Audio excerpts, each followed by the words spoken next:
بسم اللہ الرحمن الرحیم۔ شادی نہ کرنے والی عورتوں اور مردوں پر لعنت۔ حضرت ابو ہریرہ رضی اللہ عنہ سے آپ صلی اللہ علیہ وسلم کا یہ فرمان مبارک منقول ہے کہ ان مردوں پر لعنت فرمائی ہے جو کہتے ہیں ہم شادی نہیں کریں گے، اسی طرح ان عورتوں پر خدا کی لعنت جو کہتی ہیں ہم شادی نہیں کریں گے۔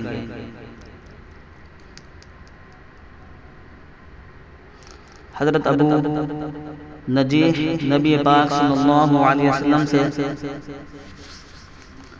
روایت کرتے ہیں کہ آپ صلی اللہ علیہ وسلم نے فرمایا جو نکاح کر سکتا ہو پھر نہ کرے وہ ہم میں سے نہیں۔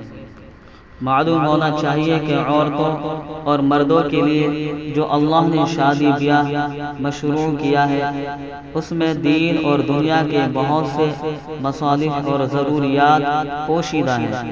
بہت سی برائیوں اور نقصانات اور پریشانیوں اور مختلف قسم کی بیماریوں سے اس میں نجات ہے۔ سب سے اہم فائدہ تو ظاہر ہے کہ دل اور آنکھ کی بیماریوں سے اس میں نجات ہے۔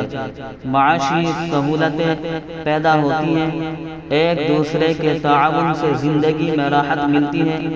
خالق حکیم نے ہر ایک کی ضرورت کو دوسرے سے وابستہ رکھا ہے۔ صرف عورت ہی نہیں، شوہر بھی بیوی کا محتاج ہے، خصوصاً گھریلو نظام مرد نہیں چلا سکتا ہے۔ ایسے آزاد مرد کی گھریلو زندگی ناکارہ ہو جاتی ہے۔ تجربہ شاہد ہے، ابتدا میں تو زندگی ماں بہن وغیرہ کے اعانت سے گزرتی ہے، مگر ان کے گزرنے کے بعد آخری زندگی میں سخت پریشانی ہوتی ہے۔ وقت پر کھانا، بیمار پڑنے کی صورت میں دوا اور پرہیز کا نظام، تیل وغیرہ لگانے کی ضرورت میں مرد کو شدید پریشانی ہوتی ہے۔ پھر زندگی پر موت کو ترجیح دینے لگتا ہے۔ شادی کا مقصد محض خواہشات کی تکمیل ہی نہیں ہوتی بلکہ نظام زندگی اور صحت کو باقی رکھنے کے لیے اس کی شدید ضرورت پڑتی ہے۔ بڑھاپے میں اولاد کے تعاون اور اس کے فوائد سے محروم رہتا ہے۔ اس وجہ سے شادی نہ کرنے والیوں اور والوں پر خدا کی لعنت۔ اسی لیے ہمارے شریعت میں شادی سنت اور عبادت ہے۔ جو لوگ اسے جھمیلا سمجھتے ہیں وہ نادان اور حکمت خداوندی سے ناواقف ہیں۔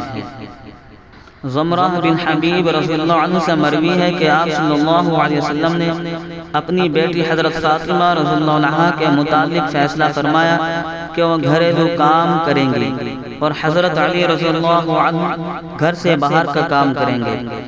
ابن قیم نے زاد المعاد میں ابن حبیب رضی اللہ عنہ کی الواضحہ سے نقل کرتے ہوئے لکھا ہے کہ آپ صلی اللہ علیہ وسلم نے حضرت علی کرم اللہ وجہہ اور حضرت فاطمہ رضی اللہ عنہا کے درمیان فیصلہ کرتے ہوئے جبکہ انہوں نے خدمت اور کام کے متعلق شکایت کی، فرمایا کہ فاطمہ رضی اللہ عنہا تو گھر کے اندر کا کام انجام دیں گی اور حضرت علی رضی اللہ عنہ گھر کے باہر کا کام کیا کریں گے۔ ابن حبیب رضی اللہ عنہ نے کہا کہ گھر کی خدمت سے مراد آٹا گوندنا، پکانا، بستر بچھانا، جھاڑو دینا اور پانی نکالنا اور گھریلو سارے کام ہیں۔ اس سے معلوم ہوا کہ عورت کے ذمہ گھریلو تمام امور کو انجام دینا اور گھر کے نظم کو صحیح اور بہتر ڈھنگ سے چلانا ہے۔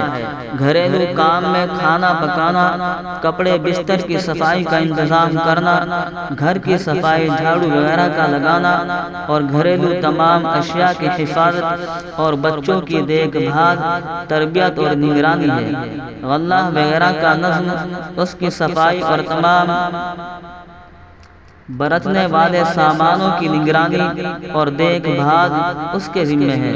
باہر سے تمام سامان حتیٰ کہ پانی تک لا کر دینا مرد کے ذمہ ہے۔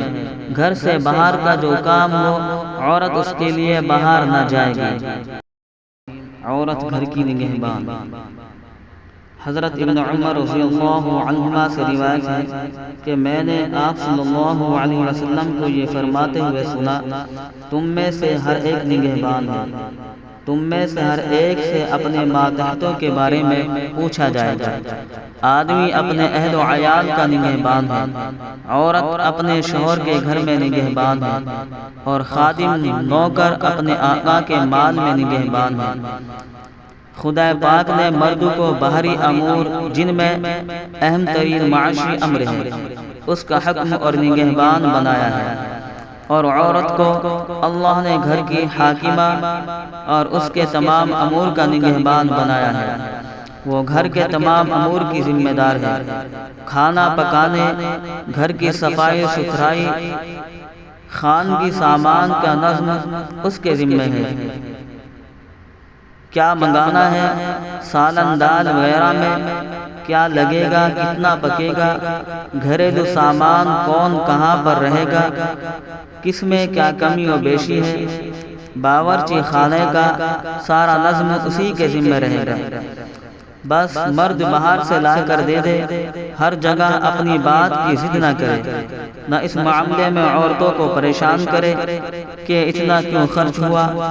ہاں، اسراف اور ضائع ہونے کی گرفت کر سکتا ہے۔